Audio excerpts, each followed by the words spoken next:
Welcome to the podcast. My name is David. Let's save the world. Today, we're talking about othering. This is when you view an entire group of people as different and not compatible with your vision of society.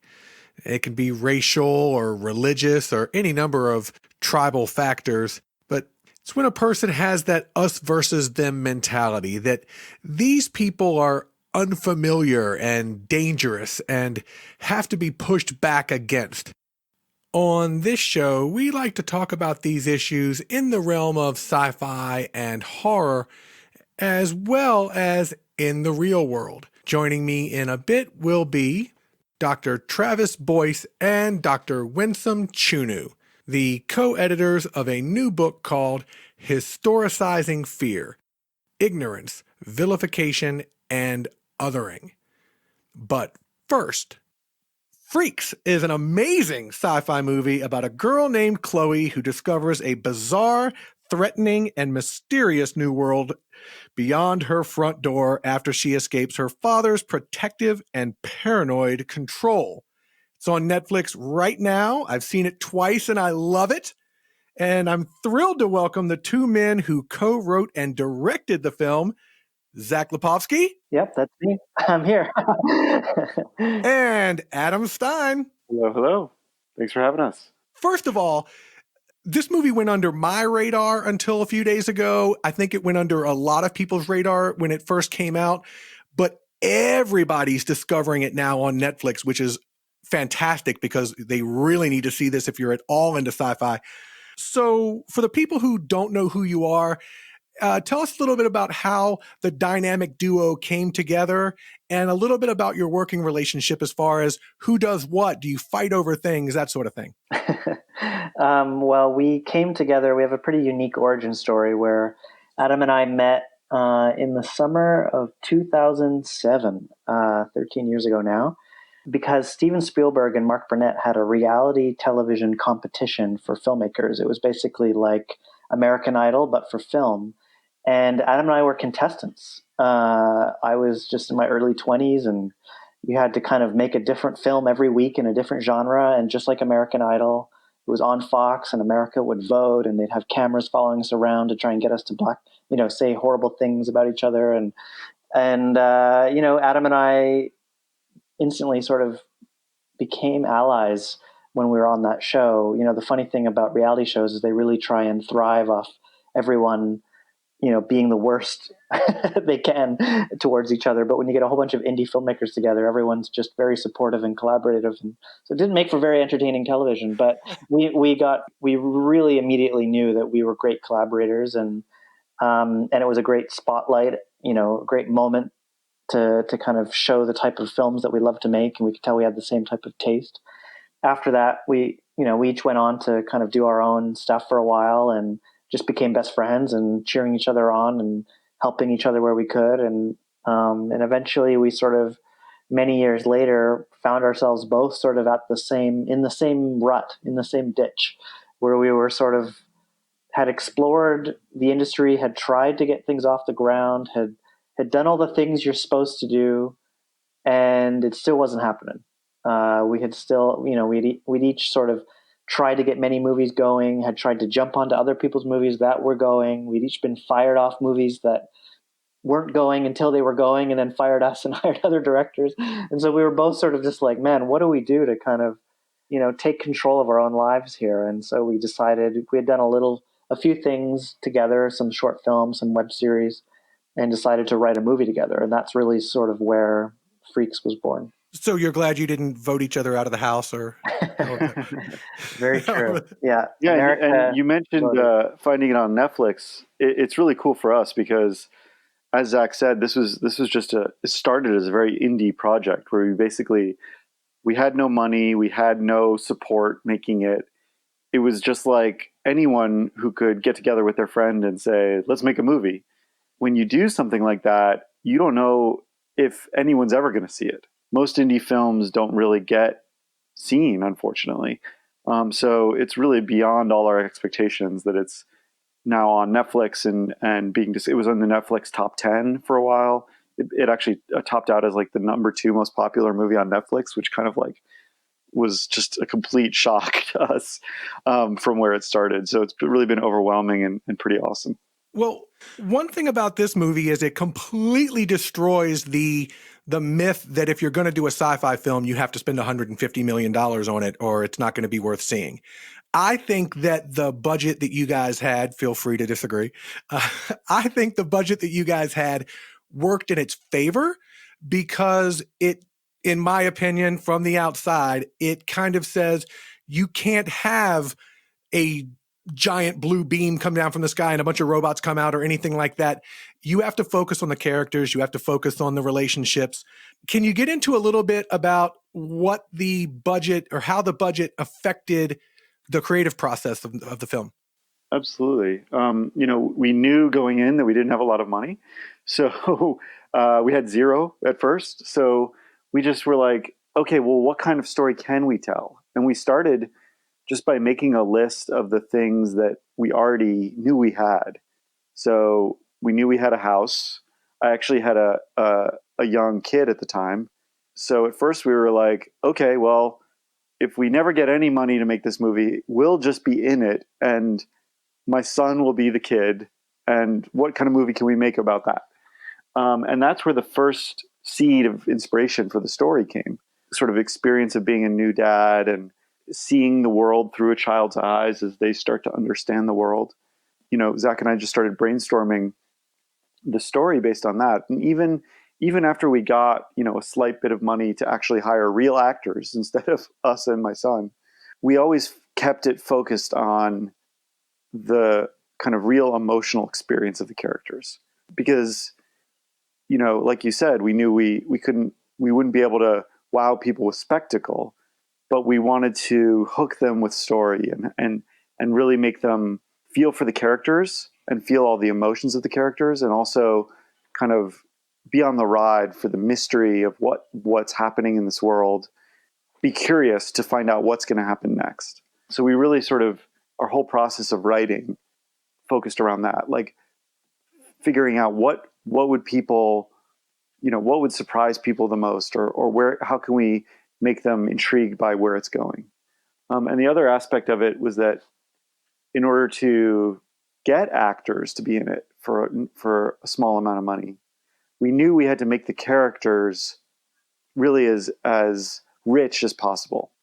Actors love to play interesting characters that have a lot of range, where they can cry and laugh and chew the scenery and yell and scream and fight and be tender and all those kinds of colors of the rainbow.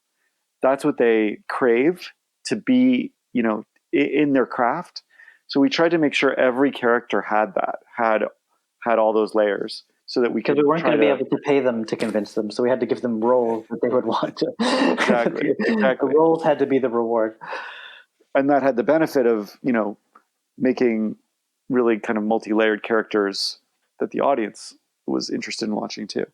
Well, for the most part, the movie's following Chloe, Lexi Kolker, I believe is how you pronounce it. Yep. She's most child actors, you go, oh no, there's a kid in the movie. She's amazing in this. Around some heavyweight actors, and she's carrying it. So we're following her around in this movie. She doesn't know what's going on because she's been sheltered and kept in the house. And we also don't know what's going on. So as things are flying her way, she's confused, we're confused. And then, oh, okay, I got you. Was that done to ground us like next to her in her confusion? It was, yeah, it wasn't really based on confusion. It was more based on perspective. So we really, like Adam said, we were really inspired by seeing his son grow up, who was learning what the world was. He was learning that, when he woke up, because he had a nightmare and he was terrified, that wasn't real and not to be worried about that. And then when he ran into the street and Adam and his wife started screaming that he shouldn't do that, even though there was nothing around that seemed to be dangerous, that streets are dangerous, but nightmares aren't. And sort of like he's putting together the math of what is the world. And so we were really inspired by that sort of limited scope of perspective, that what if we put the audience literally in the perspective of a child, but from scene one, you suspect that this world is different than our current world, than the world that we live in. So you don't know what is dangerous or not, just like Chloe doesn't. You don't know the things that her dad are saying, if he's telling the truth or if he's lying. You don't know what's outside that door, just like she doesn't. And it was really done from a place of perspective, to the point where we shot the film from her height. We shot all the angles from only angles where she could see stuff. We don't really ever, except for really near the end, cut to scenes that she's not in. We don't really provide the audience with any information that she doesn't have, just because we feel like that strong choice of perspective really, really, really puts you, like you said, sort of next to her, and really bonds you to her experience. And it's just really a fun technique, rather than sort of being third person and jumping around to everyone's perspective. You really understand some of the moral or / immoral choices she makes later, just because you've sort of grown with her and seen sort of how she's learned how the world works. And so even if you may not agree with what she's doing, you totally understand why, because you've been right next to her the whole way. We just thought that was a really, great way to experience a film. It is a bit like being a child, because as I mentioned, every 5 minutes I'm going, oh, okay, now I get this. And okay, now I get this.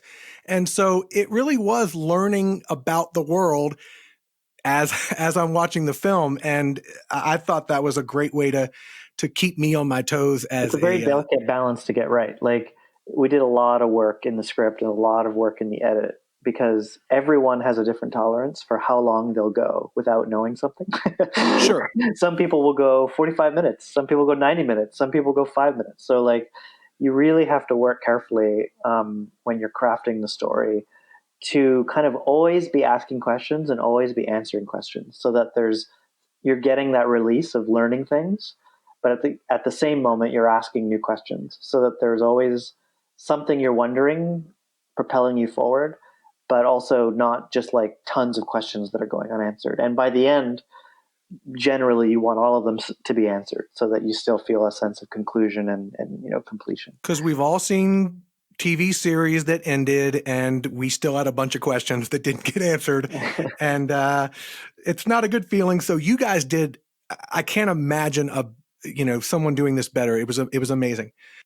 Ultimately, like you mentioned, this is about family, a family that is, unfortunately, maybe not like mine, that are willing to do everything for each other. I mean, they will go to the farthest reach to help each other out, to rescue each other. I don't want to spoil too much, but they're willing to do anything for each other.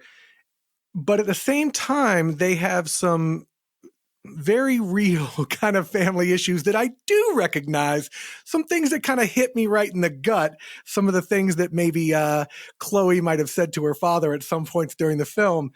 Ouch. So do you have a child by any chance? I don't, but I was a child, and maybe not the best one. Right. So how did you guys develop? They feel like a family. How did you guys develop that relationship between them? I mean, I think some of that just came from the the reality of, having a 5-6-year-old while we were writing, that was giving us a lot of material. When he would lose his temper, or I would lose my temper and then feel bad about it after, and that sort of kind of ugly side of parenting that I think is very common isn't seen a lot. It's not seen a lot in other stories about families, but it's seen in real families. And so we really wanted to kind of be honest about that and kind of show the love and also the anger that sometimes occurs. I mean, it's very like one-sided usually. It's just like, oh, that's the abusive, terrible dad, or that's the wonderful child. Everyone sort of is one thing. And like Adam was saying, we really wanted to show that you can be all those things at once. You can love your kid, but still lose your temper and then feel bad. And your kid can say, I want you to die, and then 2 minutes later say, I love you, if you offer them ice cream. Like, all of those flavors exist at all times. Yeah, yeah. I have a very fiery older son who definitely gave us good material. And then we knew, I guess some of it was sort of also, because it is this sci-fi world, we wanted to just sort of imagine and play out like what would really happen if these things started to develop in the real world. What would, how would people really start to react, and what would happen to a family who was going through this? And so we also just wanted to, we sort of looked back on different times in history when really bad discrimination and kind of genocides were happening. I grew up going to a Jewish school where we learned a lot about the Holocaust and the way that families had to kind of hide or hunker down or try to save their kids, or lie about who they were in World War II Europe, like lie about who they were or put their kids with another family or just hide under floorboards. And so all that stuff was kind of mixed in the soup to really try to get kind of dirty and dangerous about what would really feel like to be in this situation. Yeah, and I got a little bit of that kind of almost Anne Frank kind of thought process of they have to hide. If they go outside, bad, people will see them and bad things will happen. Yeah, it's sort of subtle. I mean, like different people get different things from it, depending, I think, on what people's backgrounds are, which is great for us because we didn't want it to be so on the nose that was one of the inspirations, but we also wanted it to feel real about like how cruel people can be to other people who they perceive to be dangerous. I would say that it's timely, but unfortunately, it seems like throughout history, that's been an issue that keeps popping up of every time someone is seen as abnormal or a freak, there's hate towards them. They're going to destroy the country. Of course, the Jews will. Of course, Catholics will. Of course, Muslims will.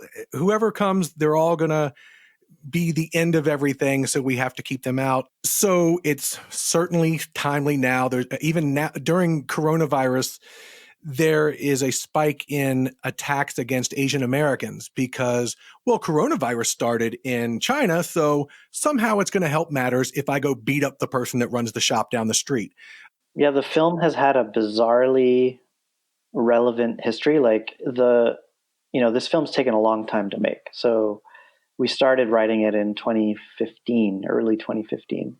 When we were writing it, we were, there were at the time, the sort of topic of the time was sort of illegal immigration in Mexico. And we were writing in LA and families hiding, their status and that type of stuff was very like of the mind, and rhetoric around that was sort of percolating up in a new hate with a new hatred that hadn't really been seen in a while.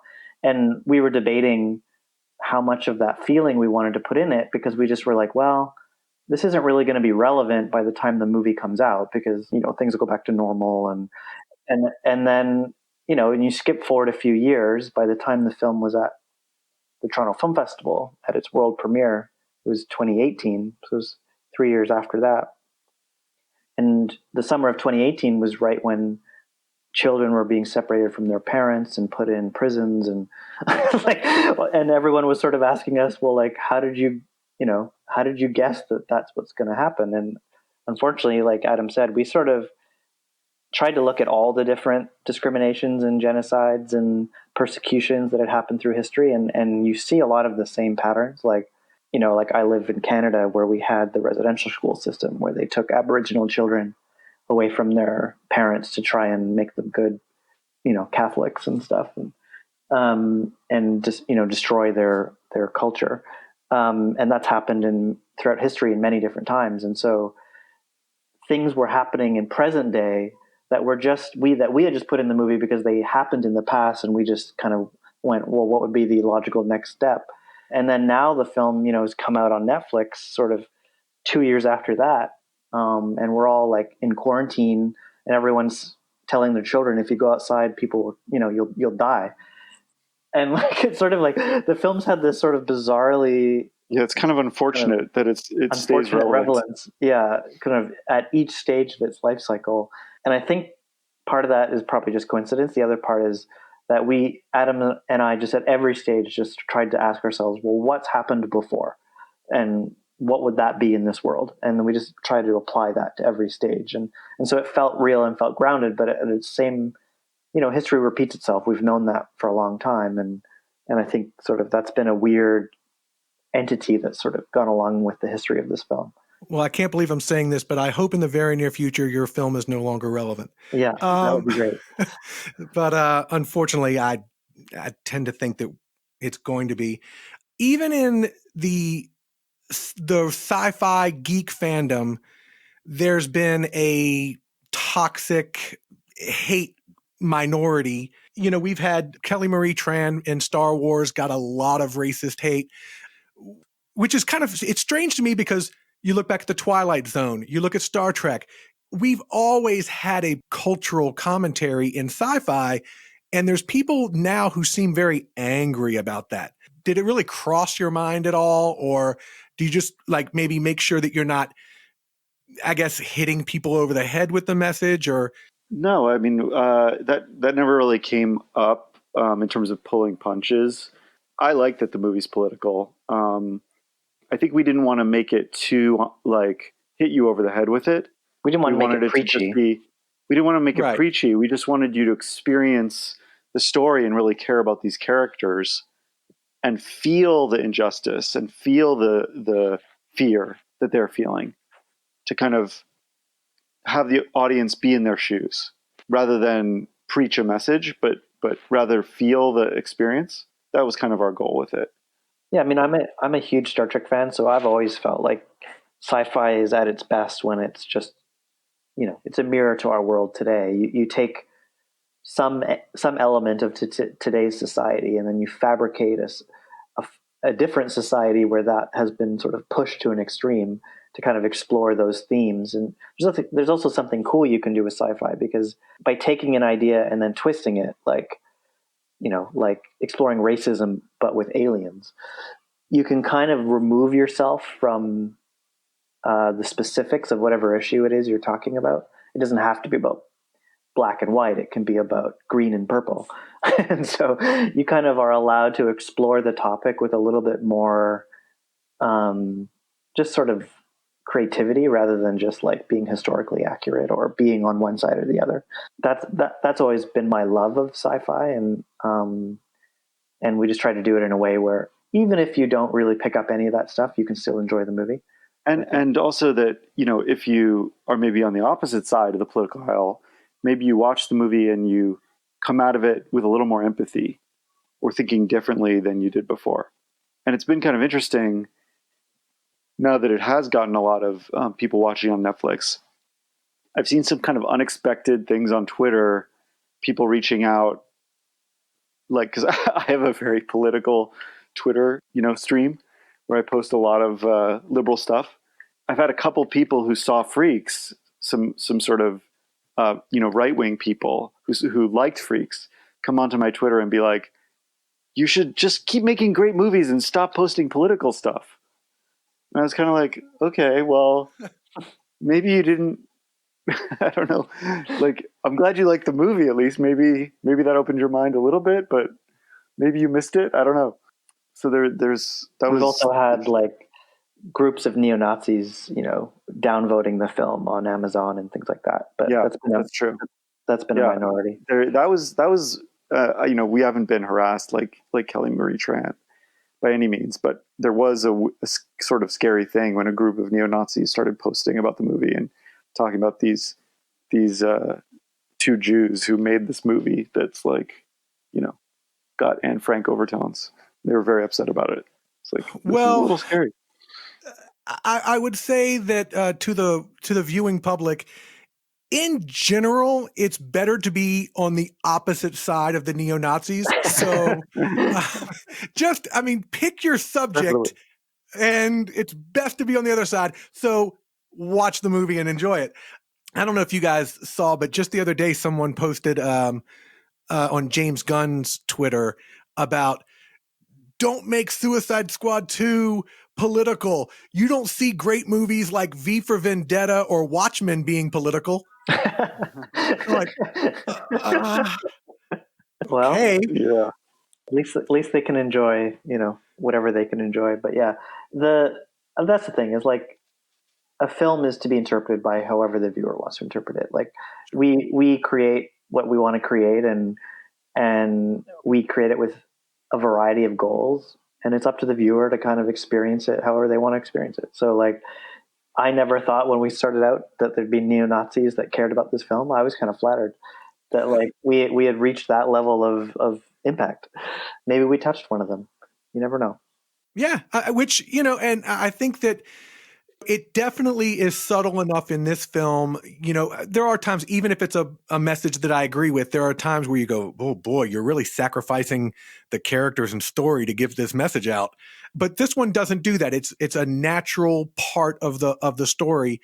And I think that you guys do a really great job with it. And as part of that, as one of you mentioned earlier, there's not really any classic bad guys in this film. There's no classic good guys in this film, in that the people we're following and cheering for, they sometimes do stuff in this film that I don't think is very good.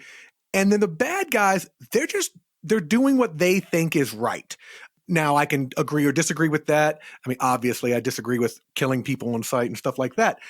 That just seems like a very tricky way of developing characters. We're not going to give you we're going to make you root against the good guys sometimes with their actions. Tell me about how that developed. That was a very, very conscious choice. And it actually started from, I think from that same initial brainstorming. My son was very interested in the idea of good guys and bad guys, and what makes a good guy, what makes a bad guy. And I think our first thought for the movie was, what if you had a family of supervillains, basically, or people who the world thinks are supervillains, and you had a kid who was growing up in that family? What would that feel like? Well, they wouldn't think that they were bad guys. To them, the people hunting them are the bad guys. So just that idea of perspective, and how everyone has reasons for doing the things they do, and everyone does things, everyone's the hero of their own story, and everyone thinks what they're doing is the right thing to do. And so really trying to craft very grounded, realistic reasons why each person is doing what they're doing, and then constantly switching the audience, making them, like you said at the beginning, how you feel like a kid discovering this world, trying to figure out this world, thinking you understand it. So you think someone's a bad guy, and then you get to know them more, and you realize, no, wait, they actually mean well, and vice versa.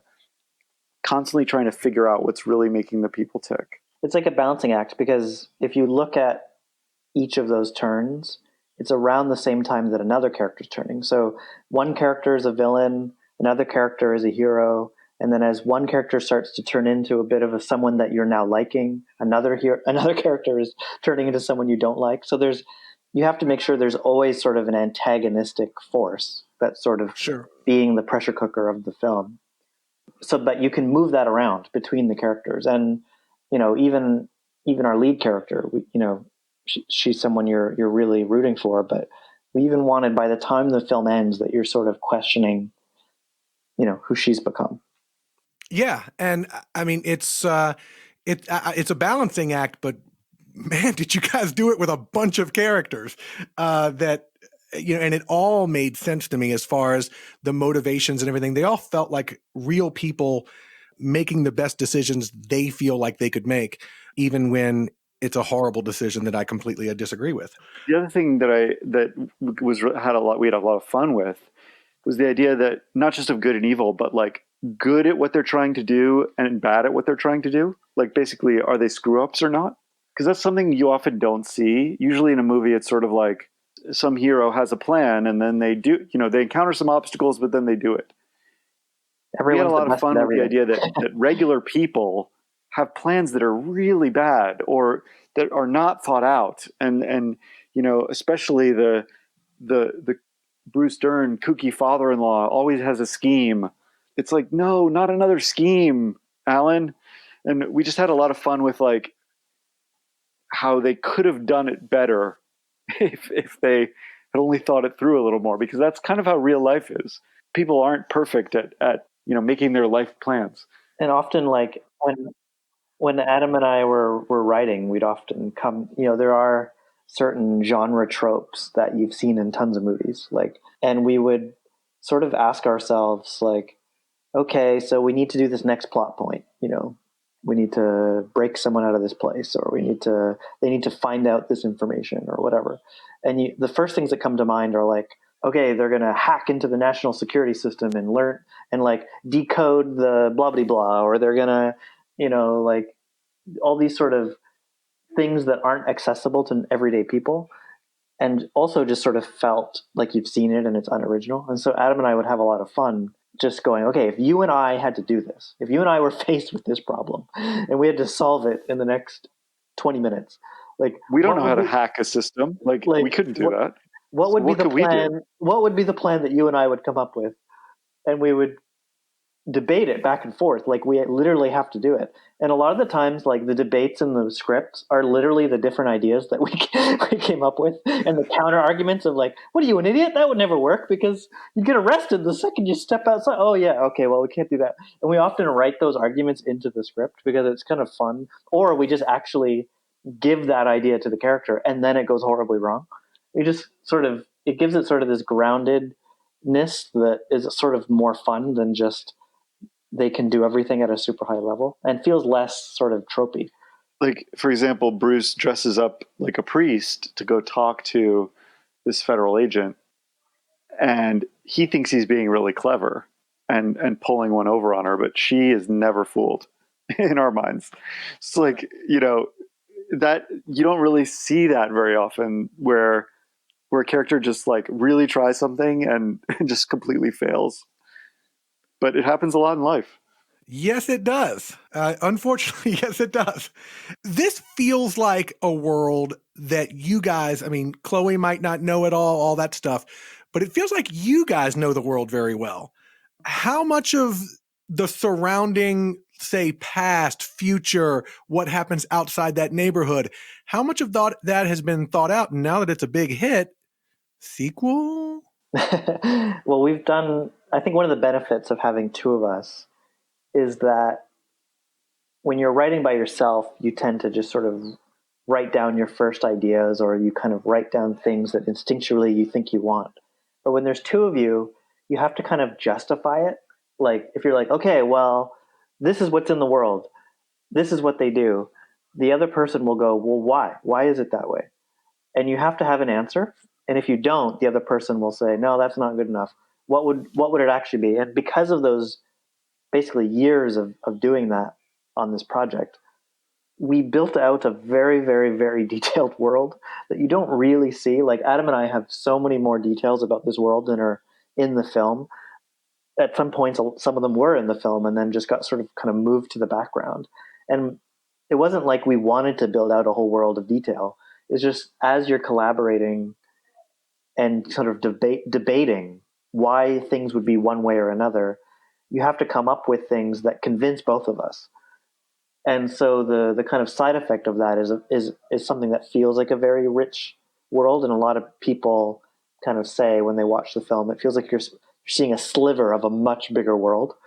And we also wanted to have lots of layers like that are there in the movie, but like Zach said, they're in the background. So it makes you feel like the world exists beyond the edges of the frame.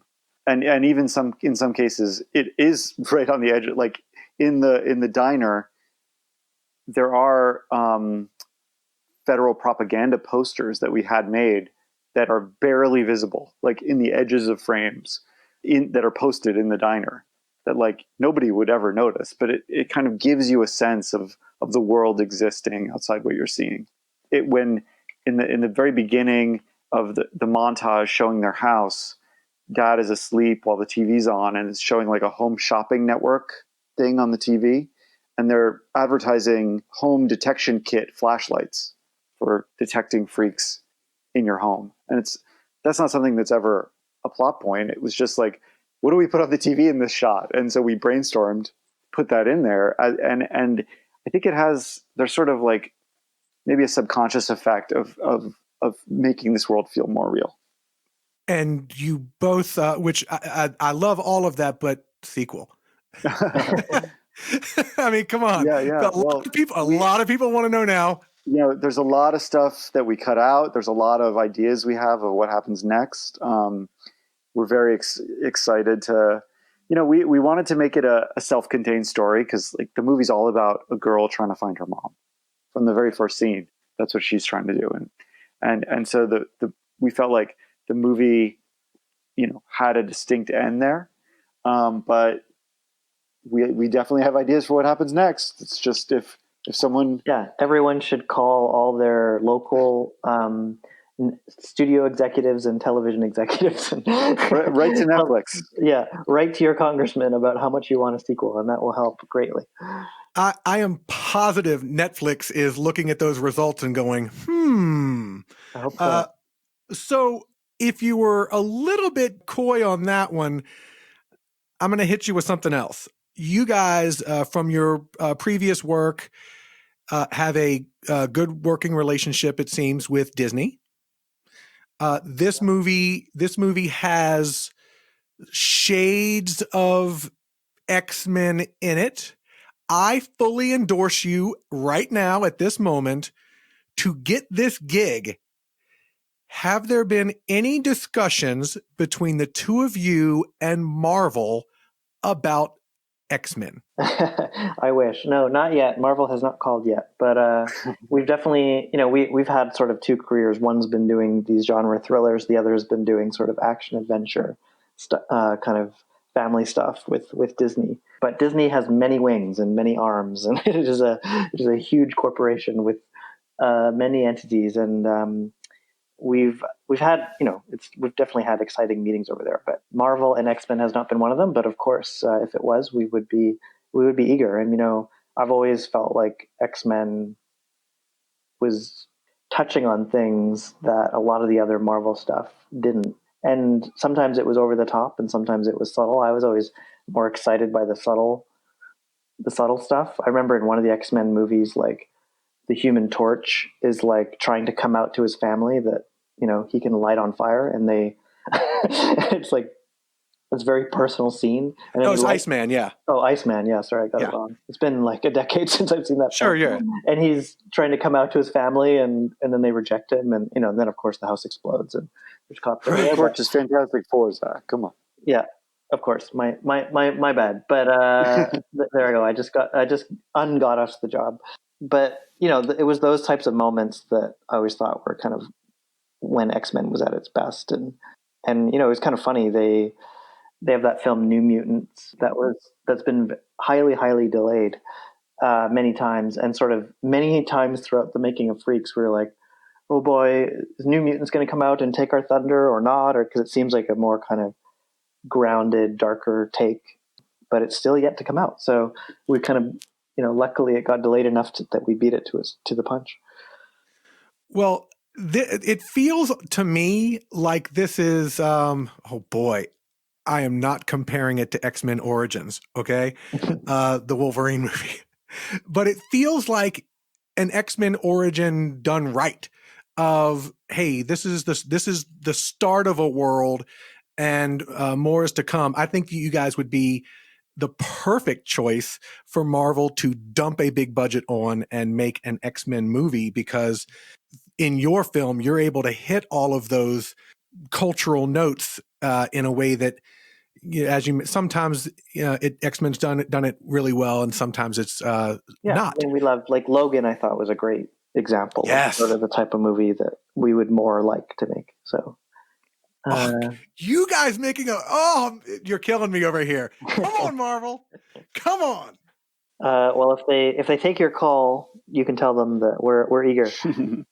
The thing we always said about the Freaks world is it's like the X-Men world, except there was never a Professor Xavier. There was never someone who said, let's get these people together and have them do good. We also promised ourselves that we're never going to cut to the president. We're never going to cut to the congressman. We're never going to cut to like the people in charge. It's always about like what's happening in the living room, not what's happening in the Oval Office. So and there's no one who's like trying to take over the world, and there's no one who's trying to save a bunch of strangers. It's just people trying to live their lives.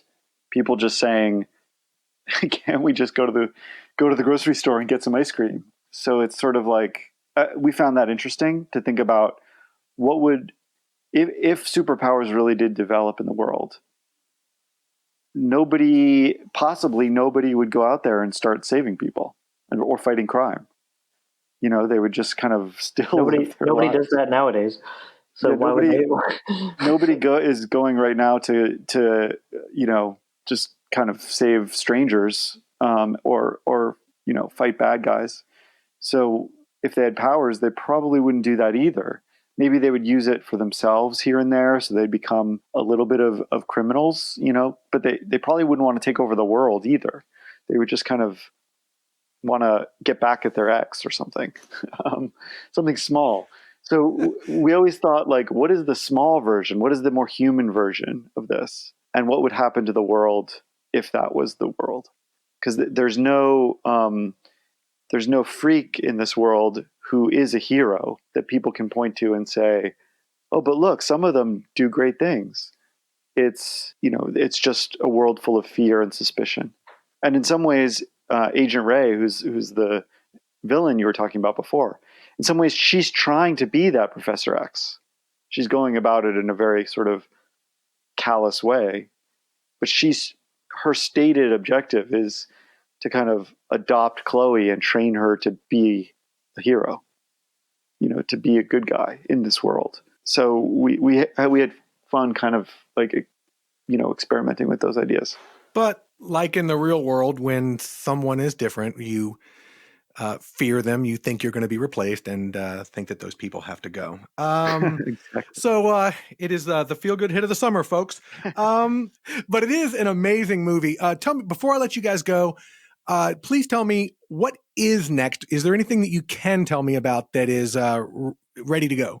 I don't think we can. I mean, everything we have is sort of cooking. The film industry has very, very long cook times and very, very big ovens where they cook many, many things and only one of them comes out of the oven. So we're basically writing right now. We're writing 3 different scripts. You know, one of the great things about making this movie has been that it's opened a lot of doors for us. So now, for the first time in our lives, we're actually getting paid to write, which is like such a wonderful, you know, blessing. And we feel very lucky. Whether any of those things will actually ever get made, we have no idea. Because a lot of things that get written get shelved and never get made. So that'll be the next step.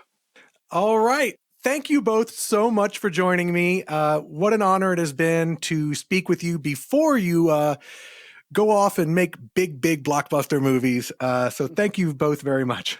Thanks so much. And everyone who's seen the movie, please reach out. We're both on Twitter, Instagram, whatever. And we'd love to hear from you. And for those who haven't seen it yet, watch it now. Come on. Thank you very much, guys. And unfortunately, Othering is not limited to the realm of sci-fi. It takes place all too often here in the real world as well. With me to discuss that are the editors of an informative new book called Historicizing Fear. She is the Associate Director of Multicultural Programs at Ohio University, Dr. Winsome Chunnu, and he is the Associate Professor and Program Coordinator of Africana Studies at the University of Northern Colorado, Dr. Travis Boyce. Thank you both for being here and welcome. Glad to be here. Thank you. I'm happy to be here. I'm really glad to be talking with you. The sci-fi community deals with this sort of thing, and I really hope that people will be educated by what's in your book and what you guys have to say. Starting with current events that aren't covered in your book, you know, when I first started reading the book and it talked about our society's perception of Black masculinity, And as I'm reading, I am hearing on the news behind me about Ahmaud Arbery. Black man was going for a jog and ended up getting chased down, cornered, and shot by a couple of white guys who, they thought since he was running, he must be committing a crime. So just to get you, can I get your thoughts? We're having a conversation, so whoever wants to speak up, can I get your thoughts on that case in particular, and then how it relates to society's perception of Black masculinity, as the book talks about? What I'm seeing here, and David, so I'm more of I study and I teach United States history, American history, particularly African American history from the Reconstruction period to the present. And so what I'm seeing with this situation is that it's the same narrative. I mean, almost like they're using the same playbook to vilify this man, particularly conservative right-wing media, racists, neo-Nazis, to justify the shooting. And what's fascinating about this is that there's always a justification. There always has to be this narrative that, this guy had to be doing something wrong. So that's what's particularly troubling about that, because if we just look at historically of particularly the vilification of Black men, for example, in the early 20th century, the low point of race relations where lynchings were justified. So the person, the victim of the lynching, likely a Black male, was guilty of doing something deviant, likely a sexual assault, slighting a white person on the middle of the street or something like that. So this is what I find interesting about that this country really hasn't changed at all. It's going back to the same playbook with regards to how law and order and the justification of killing a Black person is justified. I agree with everything Travis just said. And David, I wish I really, really, really deep down in my loins, I wish I could say some shit like, this is so surprising. We've come a long way. But, in all of this, we need to be positive because now it's with the district attorney and all that. Fuck that shit, man. Like, no, this is some bullshit right here. And we've seen this bullshit over and over again. And we're tired of it. Dude went running. Dude and his dad roll up, killed him. Then the other dude captured it on tape. And if you look at all the memes that are coming out, it's people are not hyped now. People are hyped because we are able to see what's on the tape. Otherwise, already they've put a video out, pictures out of Ahmaud Arbery at a site. There is a home that's been constructed and he's there. Right. And so right away, we know exactly what's happening right now. It's between framing him as a thief and looking for stuff. It's gaslighting to say he shouldn't have been there. It's all this kind of language and narrative that we tend to see around othering. Right.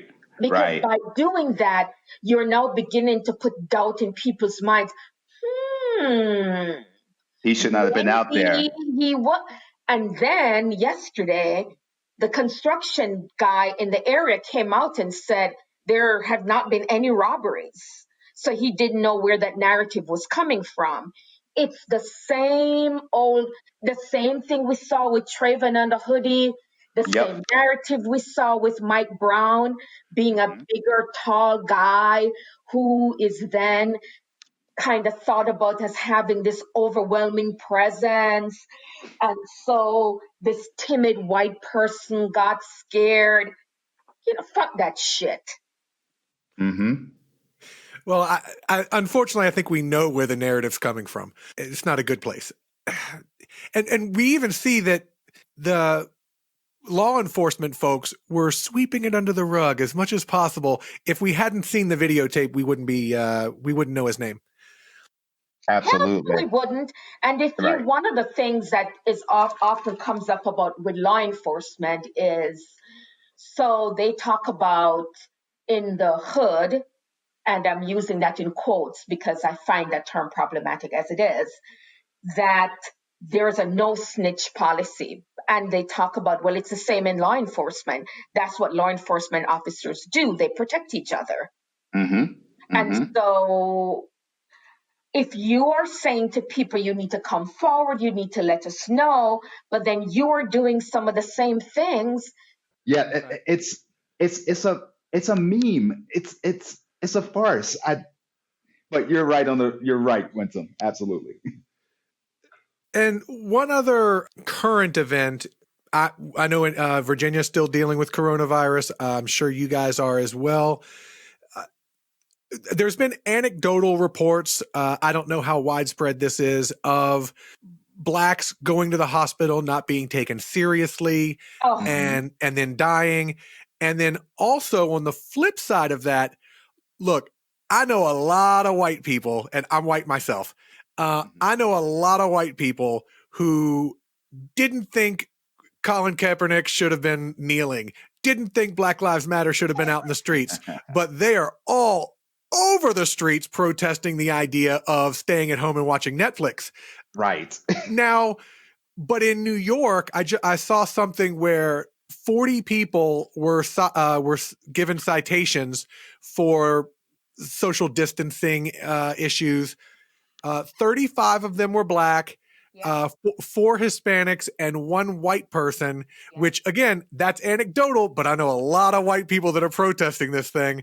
So from the healthcare standpoint, is there a history of Blacks not getting access to proper healthcare or not being taken seriously? And then is there well, of course there is, a profiling of let's punish minorities for the same crime that white people are participating in? Yeah, David, this is where I go with and water is wet.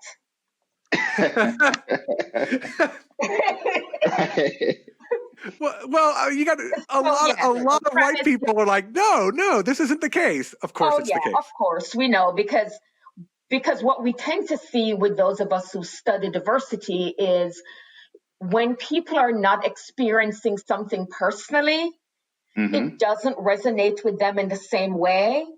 Plus, white people are also, in general, not all white people, whenever it comes to this kind of topic, tend to be apologists.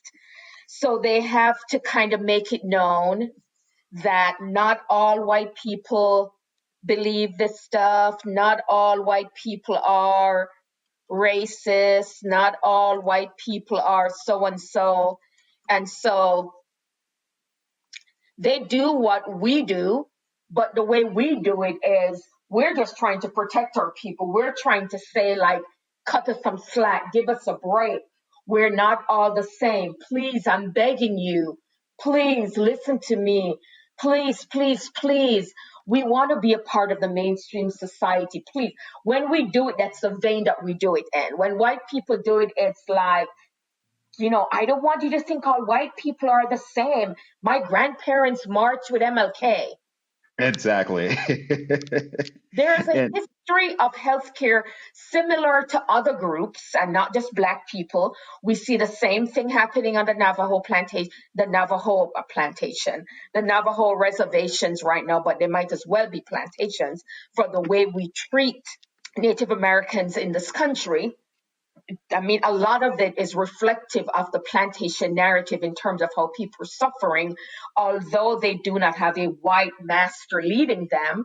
But the white master in this case is the government, whether it's a state government like the governor's doing now in the Dakotas, saying they need to not do these checks of people coming in, and they're like, no, we have to. Doctors Without Borders is heading to the Navajo Nation. Doctors Without Borders are usually in developing countries. They're heading to the Navajo reservations. What is that saying about us as a country? Right. And the Right. division that exists.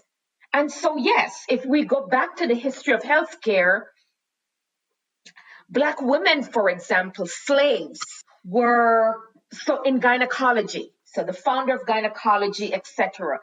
There were Black women who were cut open, who they did all these treatments on for cervix, for uterus, etc., without any kind of painkiller, anything, where all that information came from.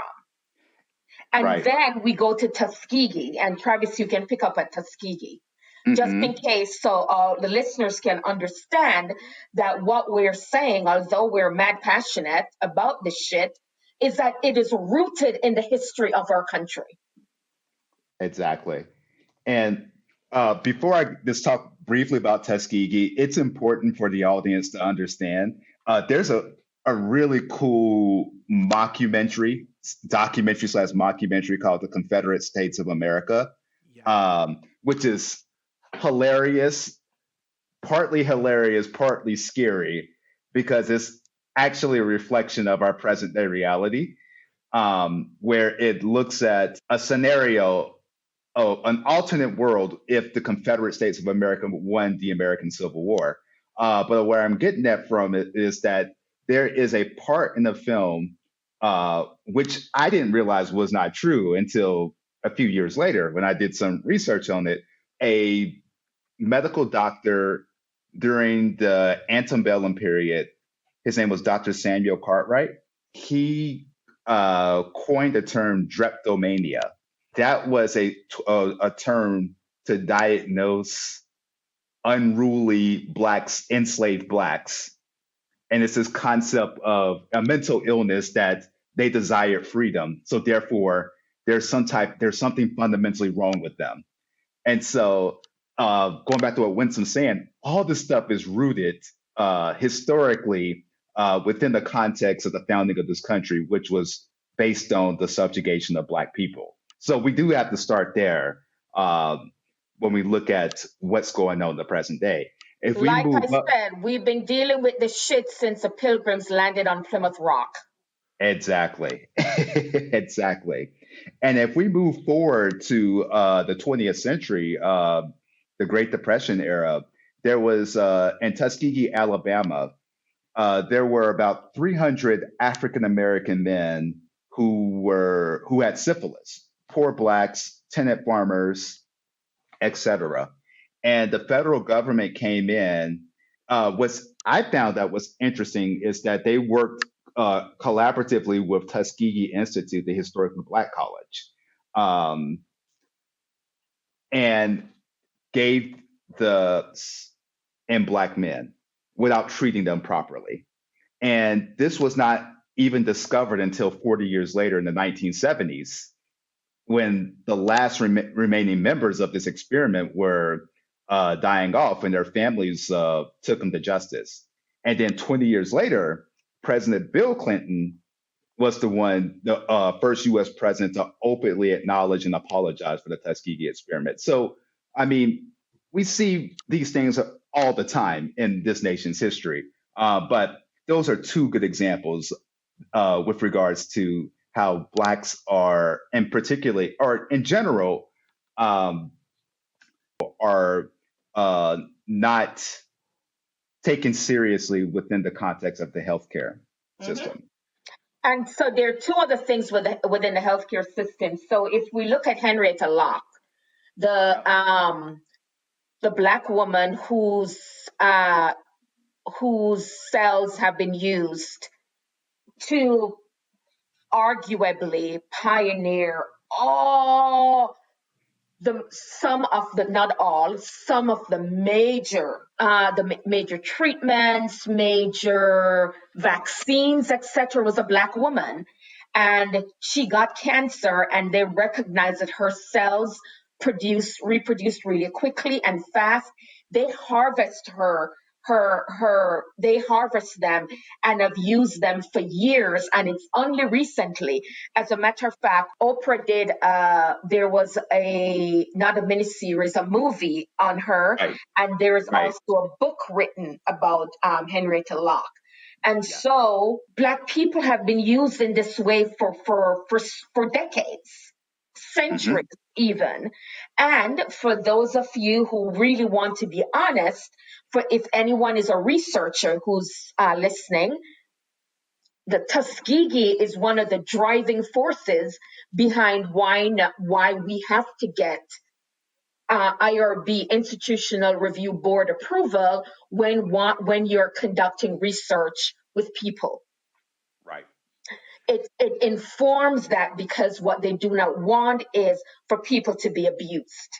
And I want to point out that watching a conspiracy theory video on YouTube does not count as research. Thank you. No, it does not. It's a little more involved than that. It's above my pay grade, but yeah. This is we deal with sci-fi and horror movies here. I don't know if you guys saw the Watchmen miniseries that was on HBO recently. Yeah. But it dealt with a real event in the Tulsa massacre of what's called, I guess, Black Wall Street. I hear a lot of white people that say, well, why don't they just pick themselves up by their bootstraps? Why don't they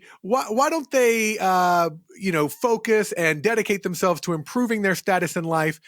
In the book, there's talk of in your book, Historicizing Fear, there's talk of the sundown towns. And it seems to me that, and you would know the history much better than I would, it seems to me that every time there has been a community attempt to raise themselves above, well, white people are there to say, no, you can't do that. Not so fast. Exactly. An example, and again, if we want to look at films as a case study, we can look at the film Rosewood that came out in the 1990s. Rosewood was the small town in Florida where a young white woman accused, quote unquote, a man of rape, a Black man of rape. And ultimately, this very progressive, economically progressive, all Black town was burned to the ground due to the false accusations of a rape claim. So absolutely, yeah. So that's the irony of all this, is that it's that quote, the more things change, the more things stay the same. Any sign of Black progress, whether that's during the Reconstruction period to the present day with the election of President Barack Obama, there's always this notion of white America's telling Black folks not so fast. So absolutely, Dave, you hit that nail on the head. Dave, when I hear this bootstrap bullshit, I go to the white people, what more do you want from us? Winsome, you know what I was thinking about? I know your question is more of a hypothetical, but I think about what's happening now with COVID-19. This majority white protesters, here in Colorado, in Douglas County, and it made the national news yesterday at this restaurant where, you see majority whites gleefully, with no mask in these restaurants. It's like, it's almost homicidal. Yep. So Dave, so I go with that, and real quickly with the pull yourself up from the bootstrap narrative, which is stale and it is old, right? So if we look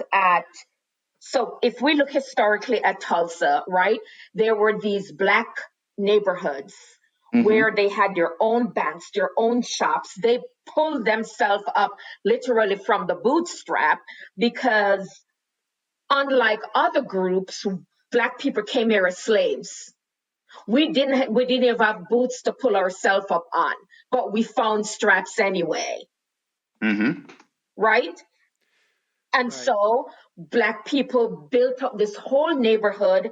Then they came in and they dismantled the whole thing.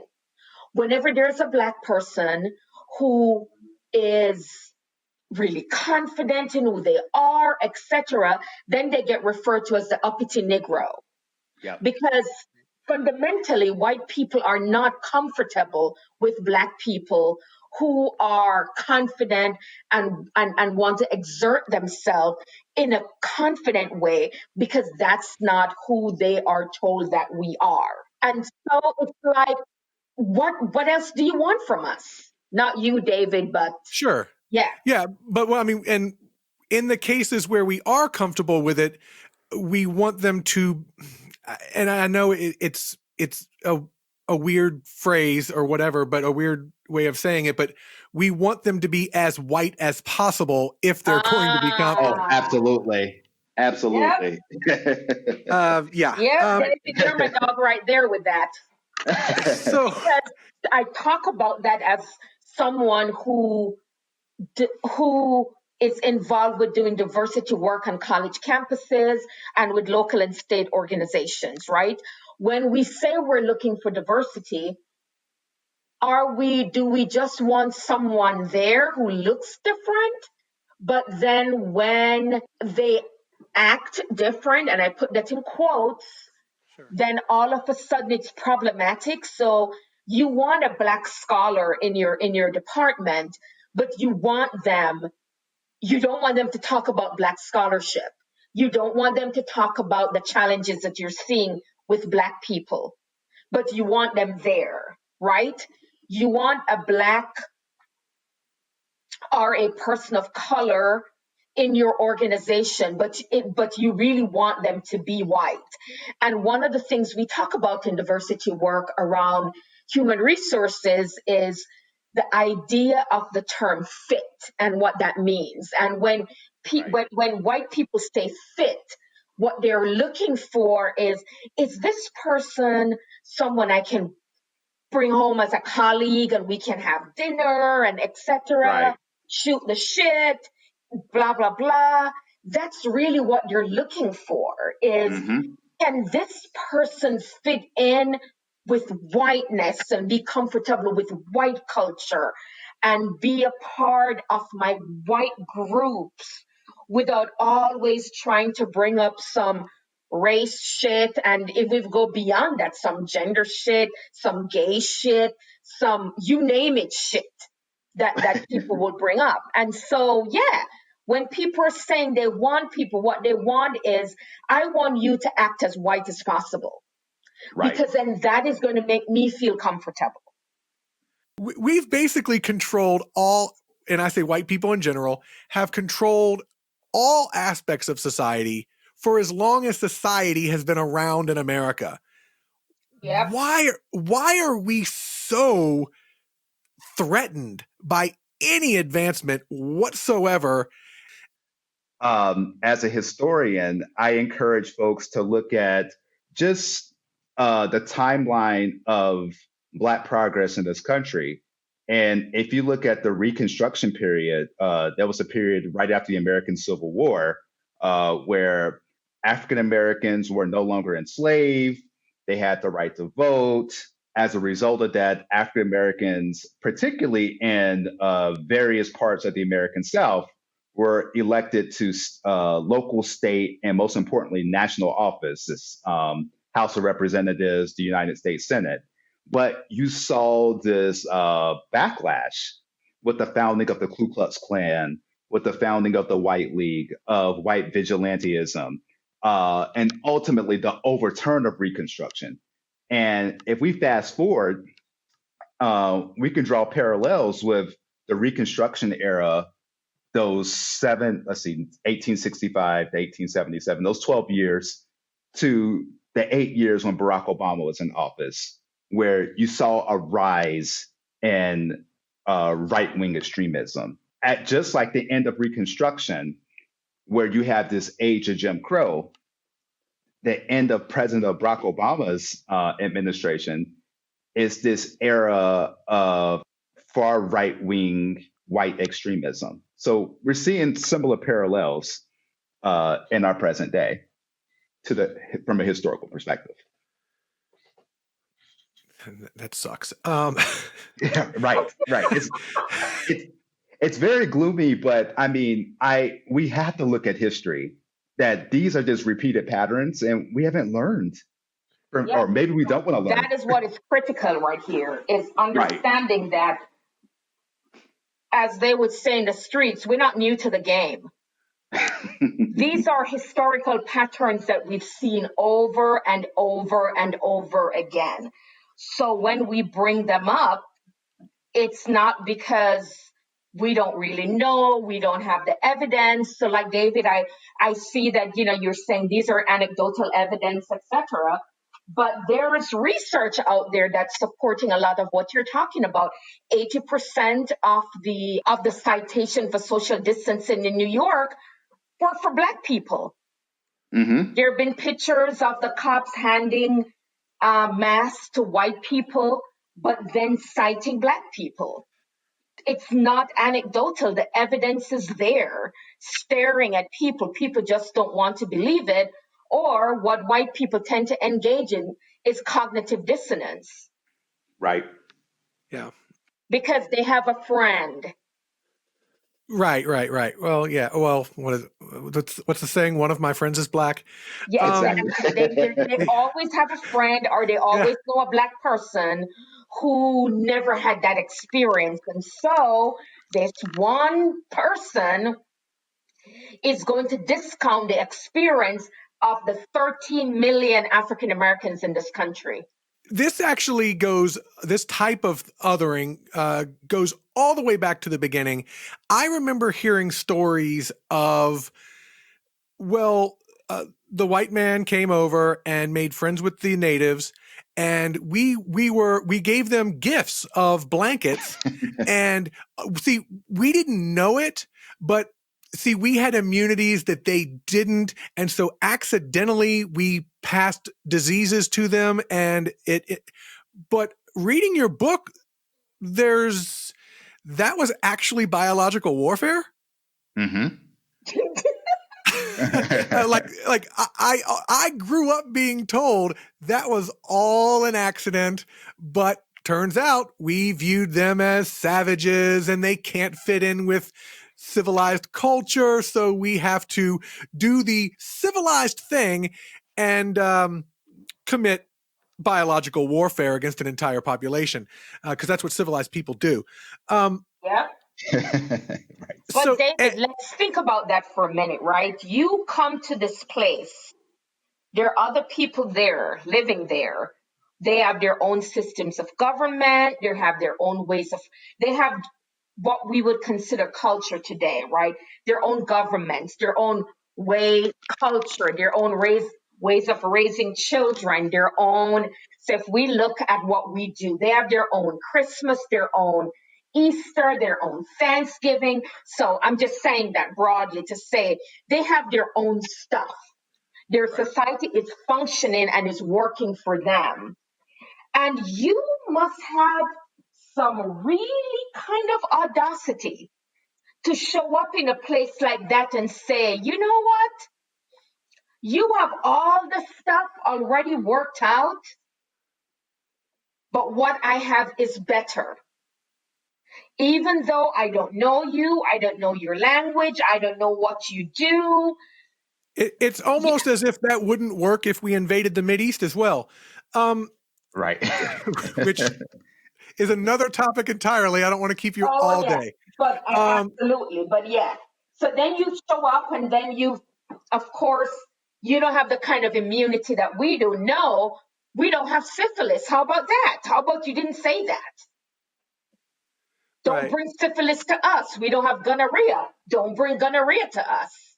So there are people that are saying, well, yeah, but the natives were savages and blacks just can't get it together, and the Muslims, they're going to come and take over, and the Mexicans, they're lazy and they're going to take my job at the same time. They're the problem. But as your book explains, we didn't think white people were white enough either. Well, some white people. Yeah, well, some white people. And so, for example, when like Eastern Europeans and stuff like that, right? Right. Oh, right. Absolutely. When I teach So I'll have Travis dive into that part, but I'll tell you, when I teach diversity in higher education, one of the things I always encourage my students to do is watch the documentary, How the Irish Became White. Right. Because there's a sense among white people in the United States that whiteness is a worldwide thing, and that is natural. When we're a part of any society, we view the world through the lens by which we're raised. And so unless we get outside perspective that is challenging that view and we're open to that challenge, then we never really go beyond what our society is telling us, right? And so I talk about when the Irish, for example, there was a planter in Georgia, and the governor approached approached the plantation looking for people to work on the roads. And one of the white planters said to the governor, use the Irish, my slaves are expensive. Right. So there's also the book on how the Jews became white, how the Italians became white, to help white people understand that whiteness is a construct, particularly within a United States framework. And so when you apply that whole thing to people, it's a way of differentiating yourselves from other groups. It's a way of saying you're special and you're different. And whatever you do, whatever you know, the things that you like, the way you look, because that's also critical when we talk about skin bleaching in many developing countries, etc., and the wearing of weaves and wigs. It's also a critical part of this discourse about how beauty is constructed. And there's tons of research out there, even on Beyonce, and how they whiten her complexion when she's on the cover of certain magazines. So I'm saying this because I want your viewers to know that what we're talking about is rooted in research. It's not anecdotal. And so, of course, there's a sense that everybody else is bad and we're good, because that's how you create a divide, that's how you create a difference, and that's how you create supremacy, i.e. white supremacy. Right. And to echo Winsome, there's a film, Leonardo DiCaprio's film, Daniel Day-Lewis and Leonardo DiCaprio starred in Gangs in New York. Mm-hmm. That was more of the events that led up to the 1863 New York draft riots. But the prominent theme in that film centered on this concept of whiteness, and particularly the othering of the Irish. And so, for listeners, that's something that if you truly want to understand how whiteness is constructed in this country, I would encourage you to watch that film. And if you're looking for something much more from an entertainment perspective, but I think it hits the nail right on the head. It's pretty accurate in terms of the narrative surrounding what it meant to be white, particularly in 19th century U.S. United States history.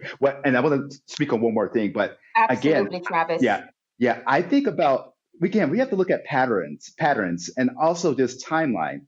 So if we look at, white Irish immigrants that came to this country in the 1830s, 1840s due to the potato famine, and were treated as, and again, excuse my language, quote unquote, the white niggers in this country.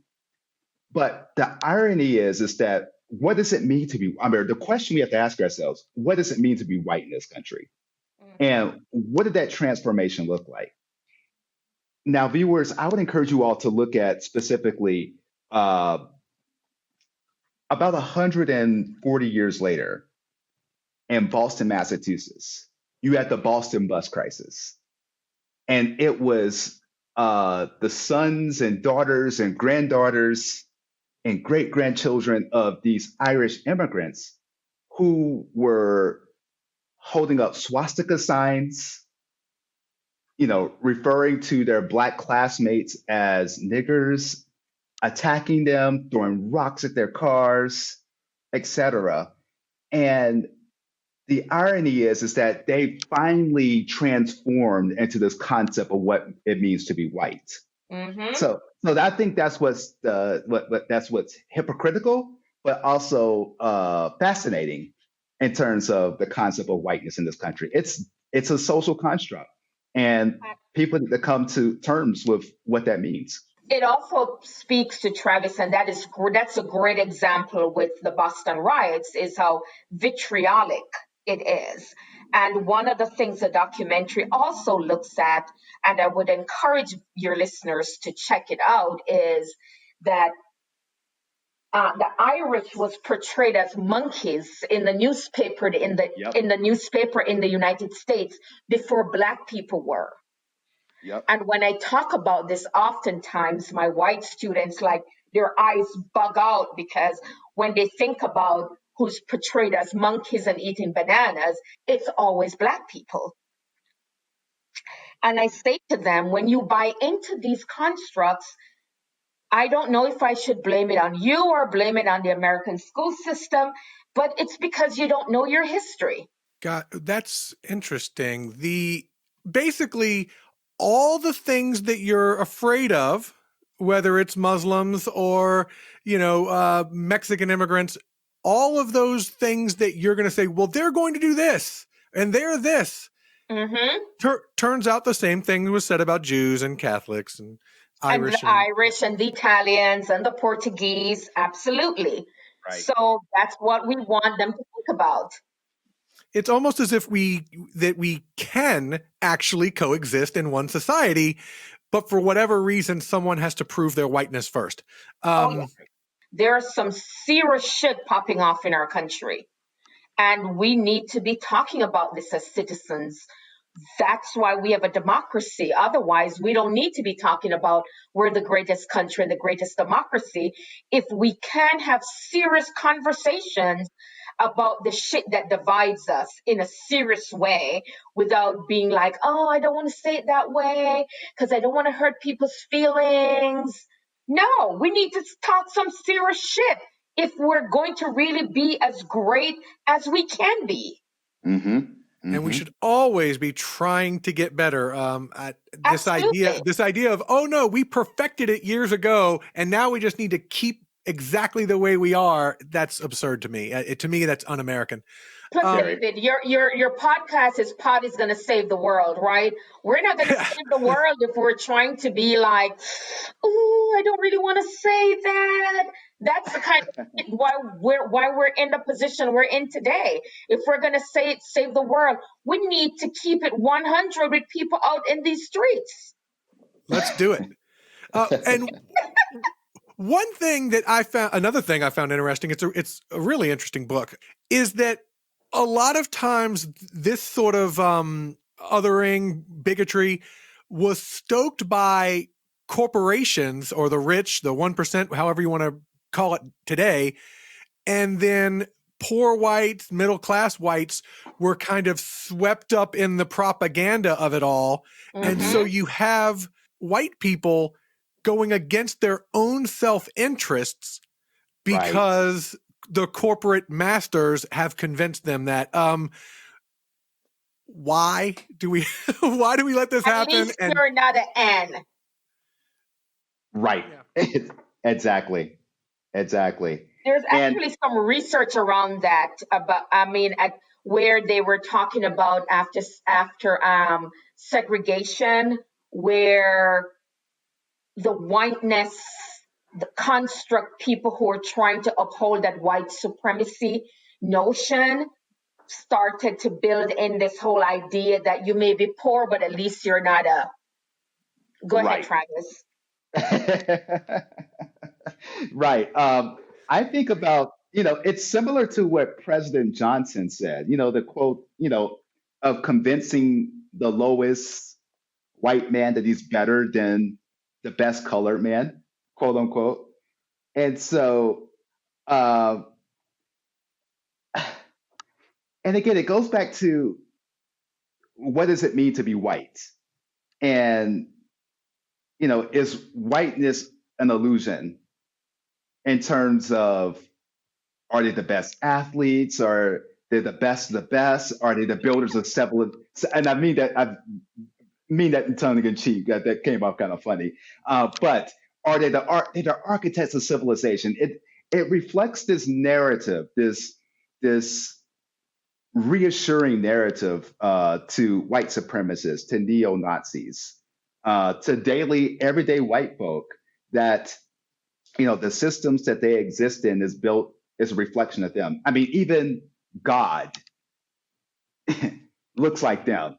And so therefore, we must be the chosen people. We must be special. We must have a paternalistic attitude and take care of these others in many respects. So certainly, when we look at the economic differences from an economic perspective, that if white supremacy is grounded in all these issues, certainly poor whites are fundamentally, and again, not all poor whites, but just broadly speaking, will have these issues with coming together with people of color. Well, it seems to me like white supremacy is based on white insecurity. Yep. A couple of more. Fundamentally, it is. Well, look, we have Wayne Gretzky, okay? Yeah, that's great. So, a couple of things that I want to touch on before I let you guys go. One is I've heard of intergenerational trauma, where the again, kind of going back to people saying, lift yourself up by your bootstraps. Whether it's slavery or Jim Crow or current issues, right? Yeah. What is the generational trauma impact of everything that's come before, including last week? Okay, so if we look at that research, it actually came out of Holocaust survivors. And that was when they realized that trauma is actually passed down in the womb. And so for those of us who are coming from marginalized backgrounds, we are born with this trauma without even knowing it. Once it starts manifesting itself in our daily lives, then now we're trying to cope with it and figure out why is this happening and where is it coming from. But fundamentally, David and listeners of this podcast, if you all are listening to this because you really want to save the world, is rooted in white supremacy. This idea that somehow everyone else is different and we are special, it's fundamentally problematic. Right. And if we are going to move forward as a world and as a society, we have to understand that. But also understand that there are people in the white community that are also dealing with generational trauma. And why isn't that an issue? Because people don't want to accept that trauma exists. Absolutely. I've talked about my own issues on this show. It's why the show exists, because I want to make a difference about my own mental health issues and the suicidal thoughts that I've had in the past. And, anyone who's gone through depression like I have knows there are certain things that trigger you and can kind of exacerbate those feelings.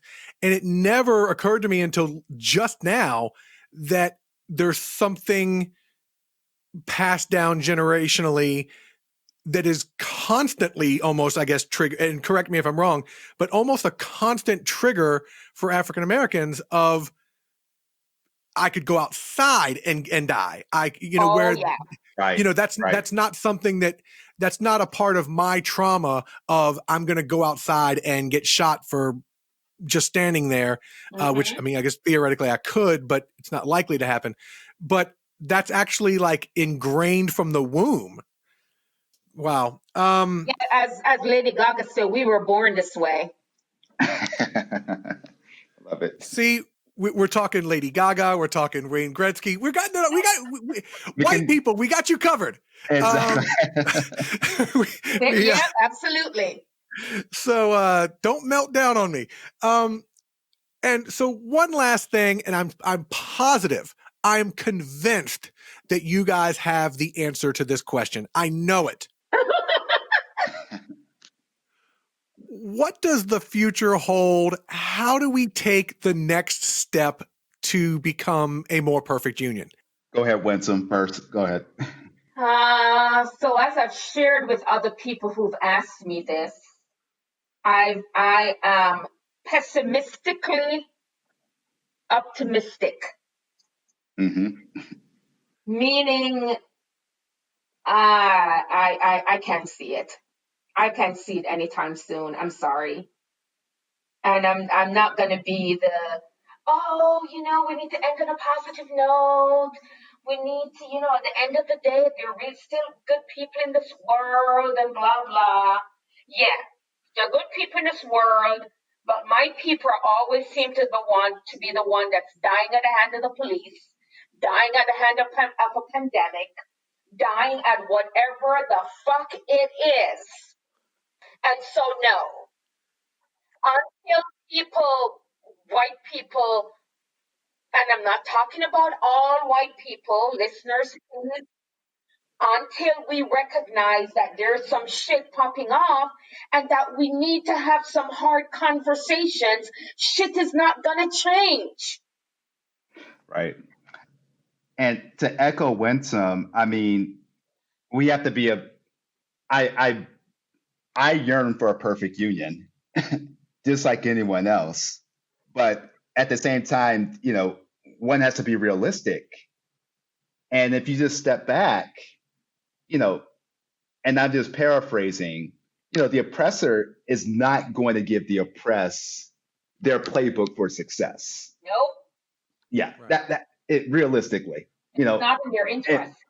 And we've seen this.